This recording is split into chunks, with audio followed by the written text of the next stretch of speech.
غرباء غرباء غرباء غرباء غرباء غرباء غرباء غرباء۔ اب ہم آتے ہیں سیدنا ابراہیم علیہ السلام کے قصے کی طرف، لیکن اس سے پہلے یہ وضاحت کر دیں کہ سیدنا ابراہیم علیہ السلام کے واقعے کے ساتھ چند دوسرے انبیاء علیہم السلام کے واقعات بھی وابستہ ہیں، مثلا سیدنا لوط علیہ السلام کا واقعہ، اس لیے کہ یہ سیدنا ابراہیم علیہ السلام کے بھتیجے بھی ہیں اور ان کے پیروکار بھی۔ اسی طرح آپ کے صاحبزادوں سیدنا اسماعیل اور سیدنا اسحاق علیہم السلام کے واقعات ساتھ ساتھ چلتے ہیں۔ اس کی وجہ یہ ہے کہ سیدنا اسماعیل علیہ السلام کی ولادت کے وقت ابراہیم علیہ السلام کی عمر 87 سال تھی، اور سیدنا اسحاق علیہ السلام کی پیدائش کے وقت سیدنا ابراہیم علیہ السلام کی عمر 100 سال تھی، جبکہ سیدنا ابراہیم علیہ السلام کی کل عمر 175 سال ہوئی، اس لیے ان کے واقعات ساتھ ساتھ چلتے ہیں۔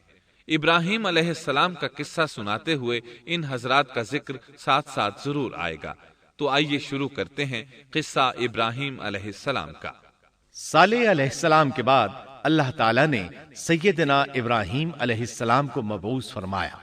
ابراہیم علیہ السلام جد الانبیاء ہیں، عظیم المرتبت اور اولو العزم پیغمبر ہیں۔ آپ کے والد کا نام طارخ تھا، جبکہ اس کا لقب آزر تھا۔ آزر مدد کرنے والے کو کہتے ہیں۔ یہ شخص اپنے قبیلے کے افراد کی مدد کیا کرتا تھا، غمخواری کرتا تھا، اس لیے اس کا لقب آزر مشہور ہو گیا تھا۔ قرآن مجید میں ابراہیم علیہ السلام کا قصہ 73 مقامات پر ذکر ہوا ہے۔ یہ 73 مقامات 25 سورتوں میں ہیں، اور یہ بات ابراہیم علیہ السلام کے بلند مرتبت ہونے پر دلالت کرتی ہے۔ ابراہیم علیہ السلام بھی سام بن نوح علیہ السلام کی نسل سے ہیں۔ آپ کی پیدائش عراق کے مشہور شہر بابل میں ہوئی۔ یہ عراق کے شمال میں واقع تھا اور آج بھی موجود ہے۔ بہت بڑا شہر ہے، اس وقت بھی بڑی آبادی پر مشتمل تھا۔ یہاں بت پرستی عام ہو چکی تھی۔ اللہ تعالی سورۃ العنکبوت آیت 25 میں فرماتے ہیں، وَقَالَ إِنَّمَا اتَّخَذْتُم مِّن دُونِ اللَّهِ أَوْثَانًا مَّوَدَّةَ بَيْنِكُمْ فِي الْحَيَاةِ الدُّنْيَا۔ ابراہیم نے کہا کہ تم نے جن بتوں کی پرستش اللہ کے سوا کی ہے، انہیں تم نے اپنی آپس کی دنیاوی دوستی کے بنا پر معبود ٹھہرا لیا ہے۔ مطلب یہ کہ وہ لوگ اللہ کی عبادت بتوں کو اللہ کا شریک ٹھہرا کر کرتے تھے۔ ابراہیم علیہ السلام نے اپنے باپ سے اور اپنی قوم سے کہا کہ یہ مورتیاں جن کے تم مجاور بنے بیٹھے ہو کیا ہیں؟ انہوں نے جواب دیا، ہم نے اپنے باپ دادوں کو انہی کی عبادت کرتے پایا ہے۔ اللہ تعالیٰ ان کے بارے میں فرماتے ہیں، اے نبی، انہیں ابراہیم علیہ السلام کا قصہ سنا دو، جبکہ انہوں نے اپنے باپ اور اپنی قوم سے فرمایا، تم کس کی عبادت کرتے ہو؟ کہنے لگے، بتوں کی، ہم تو برابر ان کے مجاور بنے بیٹھے ہیں۔ ابراہیم علیہ السلام نے فرمایا، جب تم انہیں پکارتے ہو تو کیا وہ سنتے بھی ہیں یا تمہیں نفع اور نقصان پہنچا سکتے ہیں؟ انہوں نے کہا، یہ ہم کچھ نہیں جانتے، ہم نے تو اپنے باپ دادوں کو اسی طرح کرتے پایا ہے۔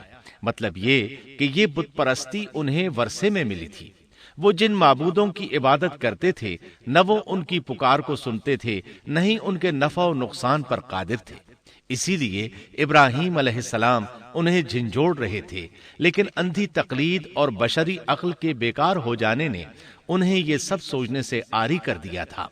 اللہ تعالیٰ نے ابراہیم علیہ السلام کی خصوصی رہنمائی فرمائی تھی، جیسا کہ سورۃ الانبیاء آیت 51 میں ہے، وَلَقَدْ آتَيْنَا إِبْرَاهِيمَ رُشْدَهُ مِن قَبْلُ وَكُنَّا بِهِ عَالِمِينَ۔ اور ہم نے ابراہیم کو پہلے سے ہدایت عطا فرما دی تھی اور ہم اسے جانتے تھے۔ ابراہیم علیہ السلام نے کبھی ایک لمحے کے لیے بھی بتوں کی پوجا نہیں کی تھی۔ آپ نے اپنی قوم کو بتوں کی پوجا کرتے دیکھا تو انہیں ملامت کی، ایک اللہ کی طرف دعوت دی، اور اس دعوت کی ابتدا انہوں نے اپنے باپ سے کی۔ اللہ تعالیٰ سورہ مریم میں فرماتے ہیں، اے نبی کتاب میں ابراہیم کا ذکر کر، بے شک وہ سچا نبی تھا۔ جب اس نے اپنے باپ سے کہا، اے میرے باپ، بے شک مجھے وہ علم عطا ہوا ہے جو تمہیں حاصل نہیں، اس لیے میری اطاعت کریں، میں آپ کو سیدھا راستہ دکھاؤں گا۔ اے میرے باپ، شیطان کی عبادت نہ کریں، بے شک شیطان اللہ کا نافرمان ہے۔ ان بتوں کی عبادت گویا شیطان کی عبادت ہے، اس لیے آپ نے ان معبودوں کو شیطان سے تعبیر کیا۔ فرمایا، اے میرے باپ، بے شک مجھے خوف ہے کہ تم پر اللہ کا عذاب آئے، پھر تم شیطان کے ساتھی ہو جاؤ۔ باپ نے ان کی بات سن کر کہا، اے ابراہیم، کیا تو میرے معبودوں سے پھرا ہوا ہے؟ البتہ اگر تو باز نہ آیا تو میں تجھے سنسار کر دوں گا، اور تو مجھ سے ایک مدت تک دور ہو جا، یعنی مجھ سے اتنا دور ہو جا کہ کبھی مجھے نظر نہ آئے۔ ابراہیم علیہ السلام نے اپنے باپ پر نرمی اور مہربانی کرتے ہوئے ان سے کہا، آپ پر سلامتی ہو، میں اپنے رب سے آپ کے لیے بخشش طلب کرتا رہوں گا۔ لیکن جب بعد میں ان پر واضح ہو گیا کہ وہ تو اللہ کا دشمن ہے تو ابراہیم علیہ السلام اس سے بے تعلق ہو گئے۔ سورہ توبہ آیت 114 میں اللہ فرماتے ہیں، وما كان استغفار إبراهيم لأبيه إلا عن موعدة وعدها إياه فلما تبين له أنه عدو لله تبرأ منه ان ابراہیم لأواہ حلیم۔ اور ابراہیم کا اپنے والد کے لیے بخشش طلب کرنا ایک وعدے کی وجہ سے تھا جو وہ اس سے کر چکے تھے، لیکن جب انہیں معلوم ہو گیا کہ وہ اللہ کا دشمن ہے تو اس سے بیزار ہو گئے۔ بے شک ابراہیم بڑے نرم اور تحمل والے تھے۔ کسی ایماندار کے لیے جائز نہیں کہ وہ کسی کافر کے لیے دعائے مغفرت کرے، بلکہ مومن پر حرام ہے کہ وہ کسی کافر یا عیسائی وغیرہ کے لیے مغفرت طلب کرے یا اس سے یہ کہے کہ اللہ تجھ پر رحم کرے۔ ابراہیم علیہ السلام کے والد نے انہیں دھمکی دی تھی کہ اگر تم اس دعوت سے باز نہ آئے تو میں تمہیں سنسار کر دوں گا۔ اس کے جواب میں ابراہیم علیہ السلام اپنے والد کے ساتھ انتہائی شفقت سے پیش آئے اور اس سے کہنے لگے، میں آپ کے لیے اپنے رب سے استغفار کرتا رہوں گا، اس لیے کہ آپ اپنے والد پر بے حد مہربان تھے۔ اسی لیے اللہ تعالیٰ بھی ابراہیم علیہ السلام پر بے حد مہربان تھے، اور آپ کا لقب خلیل الرحمن رکھ دیا گیا۔ خلت محبت کا وہ انتہائی درجہ ہے جس کے ساتھ دل محبت سے بھر جاتا ہے، یعنی وہ بہت سے لوگوں سے بڑھ کر اللہ تعالیٰ کو محبوب تھے۔ والد کے سخت جواب کے بعد ابراہیم علیہ السلام نے ان سے علیحدگی اختیار کر لی اور انہیں مخاطب کر کے فرمایا، میں تمہیں چھوڑتا ہوں اور جنہیں تم اللہ کے سوا پکارتے ہو ان کو بھی چھوڑتا ہوں، میں اپنے رب کو پکاروں گا، مجھے امید ہے میں اپنے رب کو پکار کر محروم نہیں رہوں گا۔ آپ اللہ کے پیارے اور پسندیدہ نبی تھے۔ جب آپ نے اپنی قوم کو توحید کی دعوت دی اس وقت آپ نوجوان تھے، آپ کی عمر 16 سال تھی۔ ساتھ میں آپ اس بات پر غور و فکر بھی کرتے کہ آخر یہ لوگ بتوں کی پوجا کیوں کرتے ہیں۔ آپ کا دل ان کے شرک پر بہت کوڑتا۔ آخر آپ نے مصمم ارادہ کر لیا کہ اس شر اور فساد کی جڑ کو کاٹ کر رہیں گے، یعنی ان بتوں کو توڑ کر رہیں گے۔ آپ اپنی قوم کو بتوں کو توڑ دینے کی دھمکی دیتے رہے۔ اس دھمکی کا ذکر اللہ تعالیٰ نے سورۃ الانبیاء آیت 57 میں کیا ہے۔ وَتَاللَّهِ لَأَكِيدَنَّ أَصْنَامَكُمْ بَعْدَ أَن تُوَلُّوا مُدْبِرِينَ۔ اور اللہ کی قسم، میں تمہارے بتوں کا علاج کروں گا جب تم پیٹھ پھیر کر جا چکے ہوگے۔ یہ بات ابراہیم علیہ السلام نے پوشیدہ نہیں اعلانیہ کہی تھی۔ آخر انتظار کا وقت ختم ہوا، عید کا دن آ پہنچا۔ عید کے دن وہ لوگ صبح سویرے گھر سے نکلنے سے پہلے کھانا پکا کر اپنے معبودوں کے سامنے رکھتے تھے، پھر شہر سے باہر ایک میدان میں جمع ہوتے، وہاں کھیلتے کودتے خوشیاں مناتے، ناز سے چلتے پھرتے اور کھانا کھاتے۔ شام کو گھروں کی طرف آتے، صبح بتوں کے پاس جو کھانا رکھ گئے تھے اس کو اٹھاتے اور تبرک سمجھ کر کھا جاتے۔ اپنے معمول کے مطابق انہوں نے عید کی تیاری کر لی، لیکن ابراہیم علیہ السلام تیار نہ ہوئے، اس لیے کہ وہ تو ان کے ساتھ جانے کا ارادہ ہی نہیں رکھتے تھے۔ وہ لوگ جانے سے پہلے ابراہیم علیہ السلام کے پاس آئے اور کہنے لگے، کیا آپ ہمارے ساتھ نہیں جائیں گے؟ سیدنا ابراہیم علیہ السلام نے آسمان کی طرف نگاہ کی اور فرمایا، میں بیمار ہوں۔ یہ تمام واقعہ سورۃ الانبیاء آیات 51 تا 58 میں بیان ہوا ہے۔ یقیناً ہم نے ابراہیم کو پہلے سے ہدایت فرما دی تھی اور ہم اسے جانتے تھے، جبکہ اس نے اپنے باپ سے اور اپنی قوم سے کہا کہ یہ مورتیاں جن کے تم مجاور بنے بیٹھے ہو کیا ہیں؟ سب نے کہا، ہم نے اپنے باپ دادوں کو انہی کی عبادت کرتے پایا ہے۔ آپ نے فرمایا، پھر تو تم اور تمہارے باپ دادا سبھی یقیناً کھلی گمراہی میں مبتلا رہے۔ کہنے لگے، کیا آپ سچ مچ ہمارے پاس حق لائے ہیں یا یوں ہی مذاق کر رہے ہیں؟ آپ نے فرمایا، نہیں نہیں، در حقیقت تم سب کا پروردگار تو وہ ہے جو آسمان و زمین کا مالک ہے، جس نے انہیں پیدا کیا ہے۔ میں تو ایسی بات کا گواہ اور قائل ہوں، اور اللہ کی قسم میں تمہارے ان معبودوں کا علاج تمہاری غیر موجودگی میں کروں گا۔ پس اس نے ان سب کے ٹکڑے کر دیے، البتہ صرف بڑے بت کو چھوڑ دیا، یہ اس لیے کیا کہ وہ سب اس کی طرف لوٹے۔ ابراہیم علیہ السلام نے لوگوں کے ساتھ عیدگاہ جانے سے انکار کیا اور عذر پیش کیا کہ وہ بیمار ہیں۔ وہ لوگ آپ کو چھوڑ کر چلے گئے۔ بعد میں ابراہیم علیہ السلام ان بتوں کے پاس گئے، دیکھا کہ ان کے سامنے کھانا پڑا ہے۔ چونکہ سب لوگ کھانا لائے تھے اس لیے یہ کھانا بہت زیادہ تھا، لیکن ان جھوٹے معبودوں نے اسے کھانا تو درکنار اس کو چھوا تک نہ تھا۔ ابراہیم علیہ السلام نے انہیں مخاطب کر کے کہا، یہ اتنا کھانا تمہارے سامنے پڑا ہے، تم اس کو کھاتے کیوں نہیں؟ تمہیں کیا ہو گیا کہ بات تک نہیں کرتے؟ پھر پوری قوت سے دائیں ہاتھ سے کلہاڑا مار کر ان کے ٹکڑے ٹکڑے کر دیے، لیکن بڑے بت کو چھوڑ دیا تاکہ سب اسی کی طرف رجوع کریں۔ تمام چھوٹے بتوں کو توڑ کر کلہاڑا اس بڑے بت کے کندھے پر رکھ دیا۔ مشرکین میلے سے لوٹے تو دیکھا ان کے سارے معبود اوندھے منہ ٹوٹے پھوٹے پڑے ہیں، ان کے تمام معبودوں کو توڑ دیا گیا تھا۔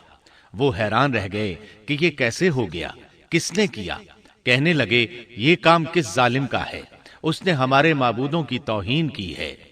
اس وقت جن لوگوں نے ابراہیم علیہ السلام کا وہ کلام سنا تھا انہیں ان کا خیال آ گیا۔ کہنے لگے، وہ نوجوان جس کا نام ابراہیم ہے اسے ہم نے اپنے بتوں کی مذمت کرتے سنا ہے۔ اللہ کی قدرت کہ ابراہیم علیہ السلام کا جو مقصد تھا وہ خود بخود پورا ہو رہا تھا۔ قوم کے لوگ مشورہ کر رہے تھے کہ سب کو جمع کرو اور اسے بلاؤ، پھر اسے سزا دو۔ چنانچہ تمام اہل باطل چھوٹے بڑے جمع ہو گئے، کارروائی شروع ہو گئی۔ کہنے لگے، اے ابراہیم، ہمارے معبودوں کے ساتھ یہ لغو حرکت تو نے کی ہے۔ ابراہیم علیہ السلام نے جواب دیا، یہ کام تو اس بڑے بت کا ہے، مجھ سے کیوں پوچھتے ہو؟ تم اپنے معبودوں سے کیوں نہیں پوچھ لیتے کہ ان کے ٹکڑے کس نے اڑائے ہیں؟ ابراہیم علیہ السلام کا جواب سن کر وہ سب سوچ میں پڑ گئے، پھر کہنے لگے، ہم نے بڑی غلطی کی، اپنے معبودوں کے پاس کسی کو حفاظت کے لیے نہیں چھوڑا۔ اس قدر واضح بات محسوس کر کے بھی وہ ظالم ایمان نہ لائے، بلکہ شیطان نے ان کے دلوں میں وسوسہ ڈالا اور انہوں نے غور و فکر کر کے کہا، اے ابراہیم، کیا تمہیں علم نہیں، یہ تو بے زبان ہیں، یہ بول نہیں سکتے۔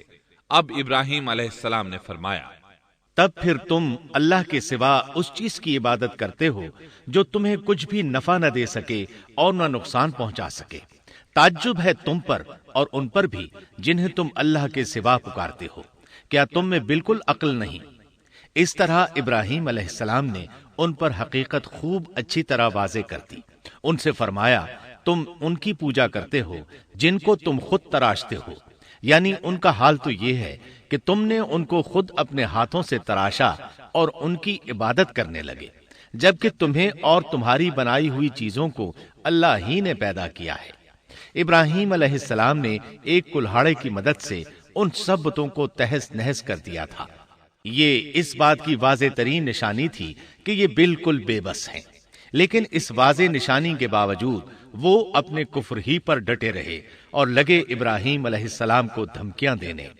قالوا ابنوا له بنيانا فألقوه في الجحيم، کہنے لگے اس کے لیے ایک آتش کدہ بناؤ اور اسے اس دہکتی آگ میں ڈال دو۔ پھر ان لوگوں نے ایک چٹیل میدان کا انتخاب کیا جہاں مٹی نام کی کوئی چیز نہیں تھی۔ اس میدان کو پتھروں کی باڑ کے ساتھ گھیر دیا گیا۔ پھر سب لوگوں کو حکم دیا گیا کہ وہ لکڑیاں جمع کر کے اس گھیری ہوئی جگہ میں رکھیں۔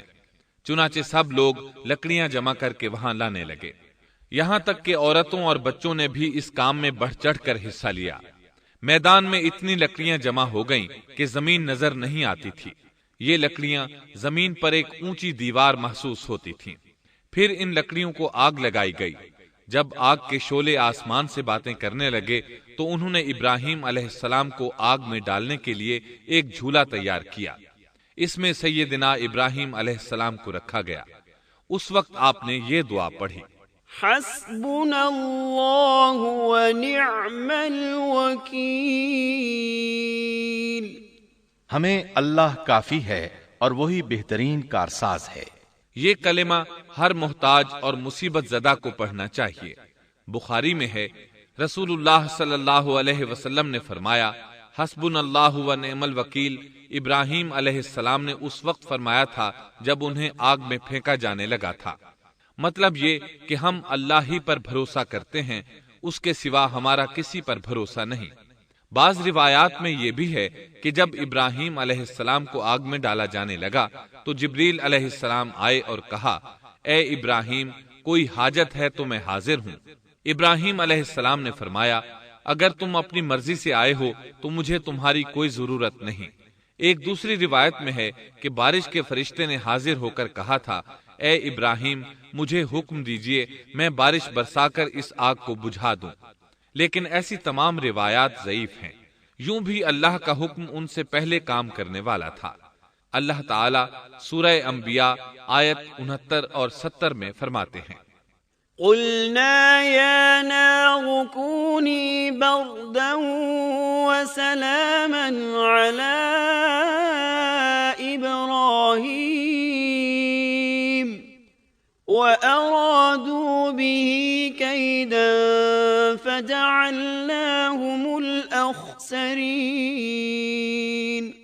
ہم نے کہا، اے آگ ابراہیم پر ٹھنڈی ہو جا اور سلامتی والی ہو جا۔ گو انہوں نے ابراہیم کا برا چاہا لیکن ہم نے انہیں ہی نقصان پانے والا کر دیا۔ چنانچہ جب ابراہیم علیہ السلام کو آگ میں ڈالا گیا تو وہ ٹھنڈی ہو گئی۔ ابن عباس رضی اللہ عنہما فرماتے ہیں، اگر اللہ تعالیٰ آگ سے یہ نہ فرماتے کہ سلامتی والی ٹھنڈی ہو جا تو وہ اس قدر سرد ہو جاتی کہ اس کی ٹھنڈک سے تکلیف محسوس ہوتی۔ گویا آگ بھی اللہ کے حکم کے بغیر نہیں جلا سکتی، چھری اللہ کے حکم کے بغیر نہیں کاٹ سکتی، اس لیے کہ یہ بھی اللہ کی مخلوق ہیں اور ان کی قدرت بھی اللہ کے پاس ہے۔ وہ چاہے تو ان کو قدرت عطا کر دے، چاہے تو قدرت واپس لے لے۔ آگ کو ٹھنڈا ہونے کا حکم ہوا، وہ ٹھنڈی ہو گئی۔ اس نے نہ ابراہیم علیہ السلام کے کپڑے جلائے، نہ جسم کے کسی حصے کو کوئی نقصان پہنچایا، صرف وہ رسیاں جلائیں جن سے آپ کو باندھا گیا تھا۔ سبحان اللہ۔ لوگ آگ کے گرد اس انتظار میں کھڑے تھے کہ جو ہی انہیں آگ میں پھینکا جائے گا وہ جل کر راکھ ہو جائیں گے، لیکن وہ یہ دیکھ کر حیران رہ گئے کہ ابراہیم علیہ السلام بڑے ناز سے آگ کے درمیان بیٹھے ہیں۔ بعض روایات میں ہے کہ ابراہیم علیہ السلام فرمایا کرتے تھے، مجھے ان دنوں جو راحت اور سکون حاصل تھا ویسا آگ سے نکلنے کے بعد نہیں ہوا۔ لوگ اس معجزے کو دیکھ کر حیرت زدہ تھے۔ پھر ابراہیم علیہ السلام آگ سے نکلے۔ اتنا بڑا معجزہ دیکھنے کے باوجود لوط علیہ السلام کے سوا کوئی شخص پورے بابل شہر سے ان پر ایمان نہ لایا۔ اللہ تعالیٰ فرماتے ہیں فآمن له لوط، پس ابراہیم پر لوط ایمان لائے۔ مطلب یہ کہ پوری بستی سے لوط علیہ السلام تھے جو آپ پر ایمان لائے تھے، باقی تمام لوگ کفر ہی پر ڈٹے رہے۔ ابراہیم علیہ السلام ان کا رویہ دیکھ کر نا امید ہو گئے کہ اس سے بڑھ کر یہ کون سا معجزہ دیکھنا چاہتے ہیں۔ ان کے بتوں کو توڑ دیا گیا، اپنی آنکھوں سے اللہ کی نشانی ان لوگوں نے دیکھی، پھر بھی یہ ایمان نہیں لائے، چنانچہ آپ نے وہاں سے ہجرت کا ارادہ فرما لیا۔ اس وقت بابل پر نمرود نامی بادشاہ کی حکومت تھی۔ کہا جاتا ہے کہ زمین کے بیشتر حصے پر اسی کی حکمرانی تھی۔ جب اس کے پاس یہ خبریں پہنچیں کہ ابراہیم علیہ السلام کو آگ میں ڈالا گیا لیکن آگ نے انہیں نہیں جلایا، تو اس نے ابراہیم علیہ السلام کو اپنے دربار میں پیش کرنے کا حکم دیا۔ ابراہیم علیہ السلام کو وہاں لایا گیا۔ نمرود نے ان سے ان کے رب کے بارے میں سوال کیا۔ اللہ تعالیٰ سورۃ البقرہ آیت 258 میں فرماتے ہیں أَلَمْ تَرَ إِلَى الَّذِي حَاجَّ إِبْرَاهِيمَ فِي رَبِّهِ أَنْ آتَاهُ اللَّهُ الْمُلْكَ، کیا تو نے اس شخص کو نہیں دیکھا جس نے ابراہیم سے اس کے رب کے متعلق جھگڑا کیا اس لیے کہ اللہ نے اسے سلطنت دی تھی۔ ایک روایت میں ہے کہ 4 بادشاہوں نے زمین کے بیشتر حصے پر حکمرانی کی ہے، ان میں سے ایک نمرود ہے۔ نمرود اپنے وقت کا حاکم و بادشاہ تھا۔ ابراہیم علیہ السلام سے جب اس کی اللہ تعالیٰ کے بارے میں بات چیت ہوئی تو ابراہیم علیہ السلام نے کہا، میرا رب وہ ہے جو زندہ کرتا ہے اور مارتا ہے۔ جواب میں اس نے کہا، میں بھی زندہ کرتا ہوں اور مارتا ہوں۔ چنانچہ اس نے حکم دیا کہ جیل سے 2 آدمیوں کو لے آؤ۔ جیل سے 2 ایسے آدمیوں کو لایا گیا جن کے لیے سزائے موت کا فیصلہ ہو چکا تھا۔ اس نے ان میں سے ایک کے قتل کا حکم دیا، دوسرے کو معاف کر دیا۔ اس سے اس نے یہ ثابت کرنا چاہا کہ وہ بھی زندہ کر سکتا ہے اور موت دے سکتا ہے، اور کہنے لگا، دیکھ لو میرے حکم سے لوگ مرتے ہیں اور میرے حکم سے انہیں زندگی ملتی ہے۔ اس کی بات سن کر ابراہیم علیہ السلام نے غور کیا کہ اگر وہ اس سے موت و حیات کے باریک فلسفے پر بحث کریں گے تو نمرود کا مقصد پورا ہو جائے گا اور میرا مقصد پورا نہیں ہو پائے گا۔ اس لیے بحث و مباحثے کی بجائے کوئی مضبوط دلیل پیش کر دی جائے تاکہ حق و باطل کے درمیان فرق واضح ہو جائے۔ چنانچہ آپ نے فرمایا، بے شک اللہ سورج کو مشرق سے لاتا ہے، تو اس کو مغرب سے لے آ۔ کافر بادشاہ یہ سن کر مبہوت رہ گیا، اس کا سر جھک گیا۔ اللہ تعالیٰ فرماتے ہیں تب وہ کافر حیران رہ گیا اور اللہ نا انصافوں کو سیدھی راہ نہیں دکھاتا۔ ان تمام باتوں کے بعد نمرود کو یہ معلوم کرنے کی ضرورت نہیں رہی کہ ابراہیم علیہ السلام آگ سے کیسے نجات پا گئے، کیونکہ حقیقت اس پر آشکار ہو چکی تھی۔ وہ جان گیا تھا کہ اصل معاملہ کیا ہے۔ چنانچہ اس نے ابراہیم علیہ السلام سے کہا، آپ اس ملک سے نکل جائیے، ہم آپ کو یہاں نہیں رہنے دیں گے۔ ابراہیم علیہ السلام نے عراق کو خیر بات کہا اور شام کی طرف ہجرت کر گئے۔ یہاں آ کر وہ حران نامی بستی میں مقیم ہوئے۔ اسی جگہ آپ نے اپنے چچا ہاران کی بیٹی سیدہ سارہ علیہ السلام سے شادی کی۔ اللہ تعالیٰ اس ہجرت کے بارے میں فرماتے ہیں، وَنَجَّيْنَاهُ وَلُوطًا إِلَى الْأَرْضِ الَّتِي بَارَكْنَا فِيهَا لِلْعَالَمِينَ، اور ہم اسے یعنی ابراہیم اور لوط کو بچا کر اس زمین کی طرف لے آئے جس میں ہم نے جہان کے لیے برکت رکھی تھی۔ جب آپ حران کے مقام پر پہنچے تو وہیں ٹھہر گئے، وہیں رہنے لگے۔ یہاں آ کر آپ کا شمار بنو حران میں ہونے لگا۔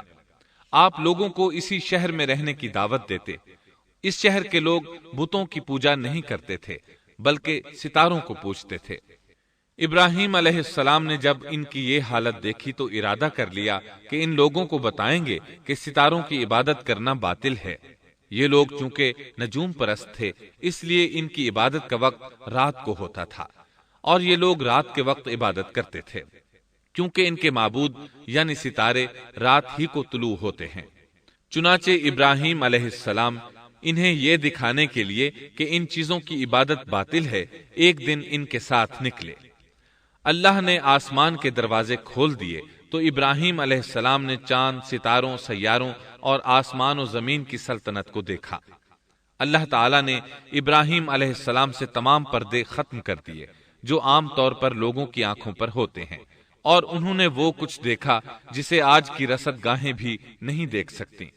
اللہ تعالیٰ سورۃ الانعام آیت 75 میں فرماتے ہیں، وَكَذَلِكَ نُرِي إِبْرَاهِيمَ مَلَكُوتَ السَّمَاوَاتِ وَالْأَرْضِ وَلِيَكُونَ مِنَ الْمُوقِنِينَ۔ اور اسی طرح ہم نے ابراہیم کو آسمان اور زمین کی سلطنت کا مشاہدہ کرا دیا تاکہ وہ یقین کرنے والوں میں سے ہو جائے۔ بعض مفسرین نے لکھا ہے کہ یہ سب کچھ اللہ تعالیٰ نے ابراہیم علیہ السلام کو اس لیے دکھایا تھا کہ وہ ستاروں کی پرستش کرتے تھے۔ پھر اللہ تعالیٰ نے اپنی عبادت کی طرف ان کی رہنمائی فرمائی۔ جن مفسرین نے یہ بات لکھی وہ غلطی پر ہیں، کیونکہ ایک جلیل القدر رسول کے متعلق ایسا گمان کرنا کبیرہ گناہ ہے۔ آسمان اور زمین کی سلطنت اور دیگر معجزات دکھانے کے بعد اللہ تعالیٰ فرماتے ہیں، آسمان اور زمین کی پیدائش یقیناً انسان کی پیدائش سے بہت بڑا کام ہے۔ اللہ تعالیٰ ایک دوسرے مقام پر فرماتے ہیں، آسمان اور زمین میں بہت سی نشانیاں ہیں جن سے یہ منہ موڑ کر گزر جاتے ہیں۔ ابراہیم علیہ السلام حران شہر کے ستارہ پرستوں کو لے کر ایک رات نکلے۔ اچانک ایک ستارہ طلوع ہوا، اس کی چمک دمک بہت تھی، شکل صورت کے لحاظ سے بھی بہت خوبصورت تھا۔ اس وقت ابراہیم علیہ السلام نے بطور مذاق کہا، یہ میرا رب ہے۔ لیکن جب وہ ستارہ کچھ دیر بعد چھپ گیا تو کہنے لگے، یہ تو غروب ہو گیا۔ یہ رب کیسے ہو سکتا ہے؟ جو چھپ جائے وہ رب نہیں ہو سکتا، پس میں تو غروب ہونے والوں کو پسند نہیں کرتا۔ اگلے روز وہ پھر ان لوگوں کو ساتھ لے کر نکلے تو چاند کو دیکھا۔ یہ شکل صورت میں ستاروں سے کہیں زیادہ خوبصورت تھا، روشن تھا، لیکن یہ بھی غروب ہو گیا تو ابراہیم کہنے لگے، اگر مجھے میرے رب نے ہدایت نہ کی تو میں گمراہ لوگوں میں شامل ہو جاؤں گا۔ اے اللہ، تو کہاں ہے؟ اپنی طرف میری رہنمائی کر۔ ان باتوں سے ابراہیم علیہ السلام ان لوگوں کو غور و فکر کی دعوت دے رہے تھے تاکہ وہ غور کریں، آخر رب چھپ کیسے سکتا ہے؟ اگر چاند رب ہے اور دن کے وقت کسی کو اپنے معبود کی حاجت ہوگی تو وہ کیا کرے گا؟ لہذا چاند کسی صورت رب نہیں ہو سکتا۔ پھر جب دن چڑھا اور سورج طلوع ہوا تو کہنے لگے، یہ میرا رب ہے، یہ تو سب سے بڑا ہے۔ پھر لوگوں کو مخاطب کر کے کہنے لگے، تم رات کو چھوٹے چھوٹے ستاروں کی پوجا کرتے ہو، کیوں نہ تم اتنے بڑے ایک ہی رب کی پوجا کر لو۔ لیکن جب وہ بھی غروب ہو گیا تو کہنے لگے، یقیناً میں تمہارے شرک سے بیزار ہوں۔ یہ معبود کیسے ہو سکتے ہیں؟ ان میں تو تبدیلی آتی رہتی ہے، کبھی طلوع ہوتے ہیں، کبھی غروب ہوتے ہیں۔ یہ اس بات کی دلیل ہے کہ یہ مخلوق ہیں اور ان کا خالق کوئی اور ہے جس کے حکم کے یہ تابع ہیں۔ جب یہ خود مخلوق ہیں اور کسی اور کے تابع ہیں تو کسی کو نفع نقصان پہنچانے پر کس طرح قادر ہو سکتے ہیں؟ پھر اپنی قوم کو مخاطب کر کے کہنے لگے، میں اپنا رخ اس کی طرف کرتا ہوں جس نے آسمانوں کو یکسو ہو کر پیدا کیا، اور میں شرک کرنے والوں میں سے نہیں ہوں۔ اب بھی وہ اپنی بات پر اڑے رہے۔ تب آپ نے فرمایا، تم مجھ سے اللہ کے بارے میں جھگڑ رہے ہو، مجھے تو اللہ راہ دکھا چکا ہے اور اس نے مجھے دلیل عطا فرمائی ہے۔ میں یقیناً جانتا ہوں کہ تمہارے تمام معبود بے بس اور بے طاقت ہیں۔ جاؤ، تم سے اور تمہارے ان معبودوں سے جو ہو سکے کر لو، میرے رب کی مرضی کے بغیر کچھ بھی نہیں ہو سکتا۔ میرے رب نے ہر چیز کے علم کو اپنے گھیرے میں لے رکھا ہے، کیا پھر بھی تم نصیحت حاصل نہیں کرو گے؟ اور میں تمہارے معبودوں سے خوف کیوں کھاؤں؟ تم اللہ سے نہیں ڈرتے؟ ان کو اللہ کا شریک ٹھہرا رہے ہو۔ اللہ نے اس کی کوئی دلیل نازل نہیں کی۔ اگر تم میں صحیح علم ہے تو تم ہی بتلا دو کہ ہم دونوں جماعتوں میں سے امن کا زیادہ حقدار کون ہے؟ امن انہی کے لیے ہے جو ایمان لانے کے بعد دین کو شرک سے خلط ملط نہیں کرتے۔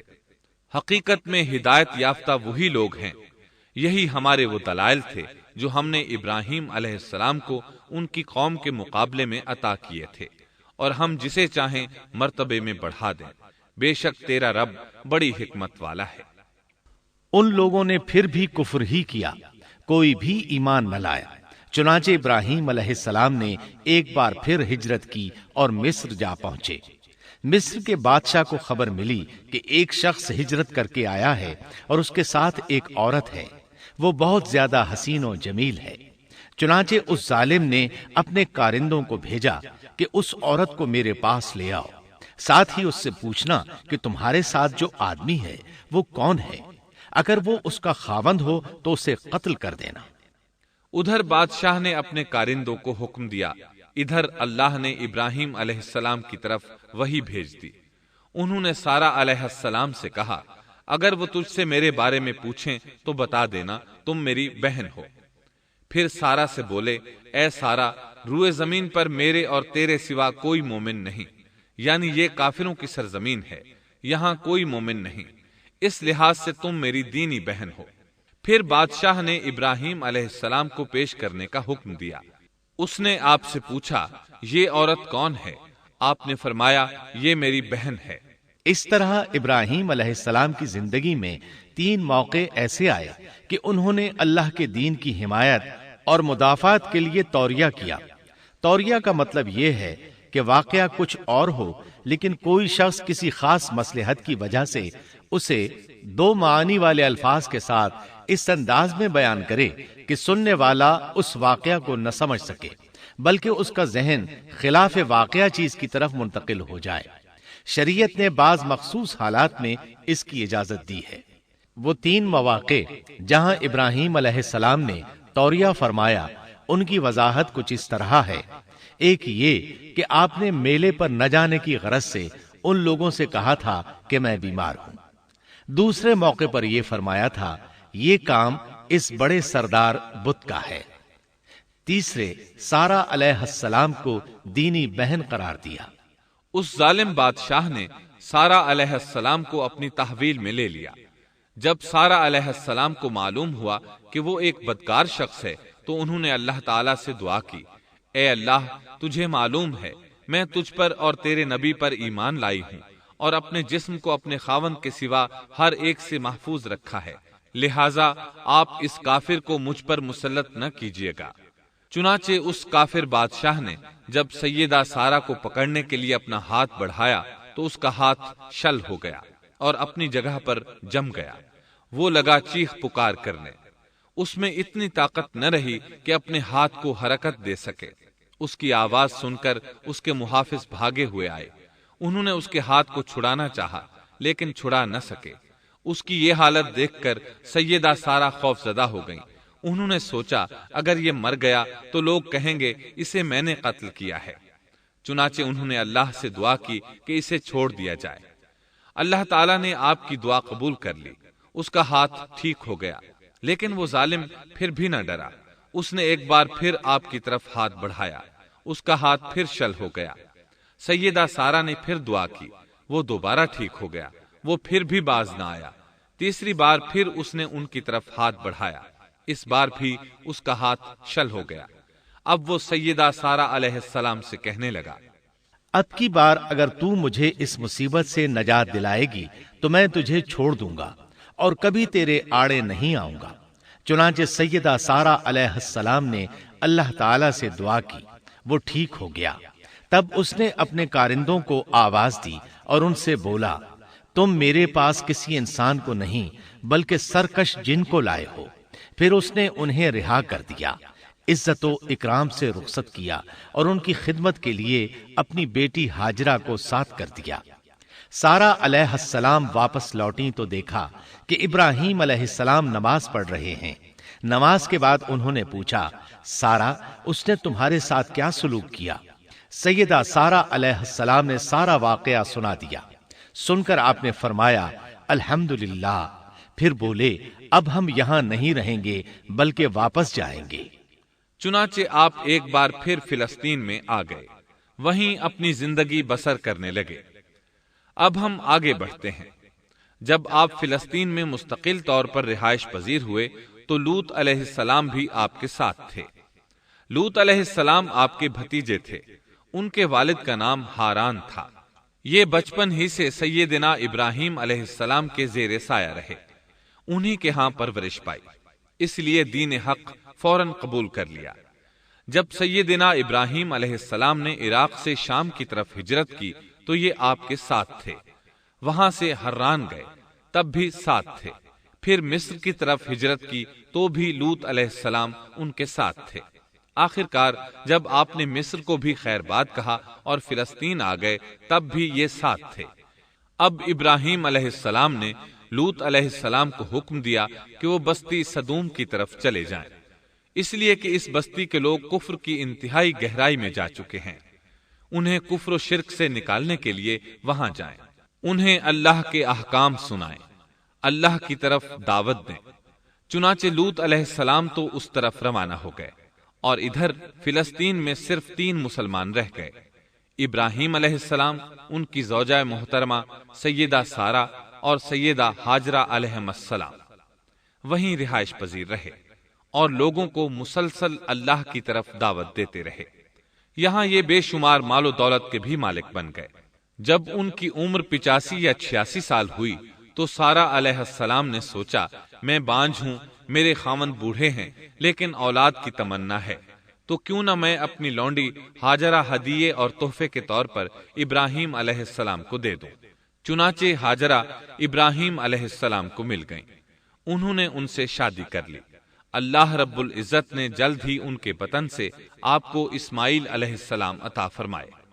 ہاجرہ علیہ السلام کے ماں بننے پر اور ان کی اولاد کو دیکھ کر سیدہ سارہ علیہ السلام کو فطری طور پر غیرت کا احساس ہوا۔ اللہ کی قدرت دیکھیے، خود ہی انہیں ہاجرہ کو تحفے میں دیا تاکہ اولاد حاصل ہو، اور جب وہ ماں بن گئیں تو اب غیرت محسوس کر رہی ہیں۔ اپنی اس کیفیت سے مجبور ہو کر سیدہ سارہ نے ابراہیم علیہ السلام سے کہا، آپ مجھے اس کے ساتھ ایک جگہ پر نہ رکھیں۔ مورخین اور سیرت نگار لکھتے ہیں کہ ہاجرہ علیہ السلام ایک نطاق پہنا کرتی تھی، یعنی وہ جسم کے درمیان ایک لمبا کپڑا لٹکا لیتی تھیں تاکہ وہ کپڑا گھسٹ گھسٹ کر قدموں کے نشانات مٹا دے اور سارہ کو نظر نہ آئے، کیونکہ سارہ غیرت کی حد کو پہنچ چکی تھی۔ ابراہیم علیہ السلام نے جب سارہ علیہ السلام کے اندر غیرت کے آثار دیکھے تو ہاجرہ کو ان کی نگاہوں سے دور کر دیا۔ ادھر اللہ کا حکم بھی نازل ہو گیا کہ اپنی بیوی ہاجرہ اور دودھ پیتے بچے اسماعیل کو ساتھ لے لیں اور مکہ کی طرف رخ کر لیں۔ ابراہیم علیہ السلام مکہ کی طرف روانہ ہوئے، یہاں تک کہ مکہ پہنچ گئے۔ یہ جگہ اس وقت بالکل ویران اور بے آباد تھی، نہ کوئی انسان تھا، نہ پانی، نہ نباتات کے آثار تھے، غرض کوئی چیز نظر نہیں آتی تھی۔ بس پہاڑوں کے درمیان ایک بے آب و گیاہ میدان تھا۔ یہی وہ مقدس اور تاریخی وادی تھی جہاں ابراہیم علیہ السلام اپنی زوجہ اور لخت جگر کو چھوڑ کر واپس پلٹے۔ سیدہ ہاجرہ علیہ السلام کو بہت حیرت ہوئی۔ انہیں یہ امید نہیں تھی کہ ان کے خاوند انہیں ایک بے آباد جگہ تنہا چھوڑ کر چل دیں گے۔ اس پر بچے کی ذمہ داری الگ تھی۔ چنانچہ انہوں نے ابراہیم علیہ السلام کو آواز دی، لیکن انہوں نے مڑ کر بھی نہ دیکھا۔ اب وہ ان کے پیچھے آئیں اور قریب پہنچ کر بولی، اے ابراہیم، ہمیں کہاں چھوڑے جا رہے ہو؟ یہاں نہ پانی، نہ خوراک، نہ کوئی انسان۔ ابراہیم علیہ السلام نے پھر بھی کوئی جواب نہ دیا، کوئی پریشانی بھی ظاہر نہ کی اور چلتے رہے۔ سیدہ ہاجرہ بھی آپ کے پیچھے چلتی رہیں اور پوچھتی رہیں کہ ہمیں کس کے حوالے کر کے جا رہے ہیں؟ یہاں تو کوئی بھی جاندار نہیں، مکمل طور پر بے آباد علاقہ ہے۔ لیکن انہوں نے اب بھی کوئی توجہ نہ دی۔ آخر سیدہ ہاجرہ نے کہا، کیا آپ کو اللہ نے اس کام کا حکم دیا ہے؟ اب آپ نے جواب میں فرمایا، ہاں۔ تب سیدہ ہاجرہ بولی، اگر یہ بات ہے تو اللہ تعالی ہرگز ہمیں ضائع نہیں ہونے دے گا۔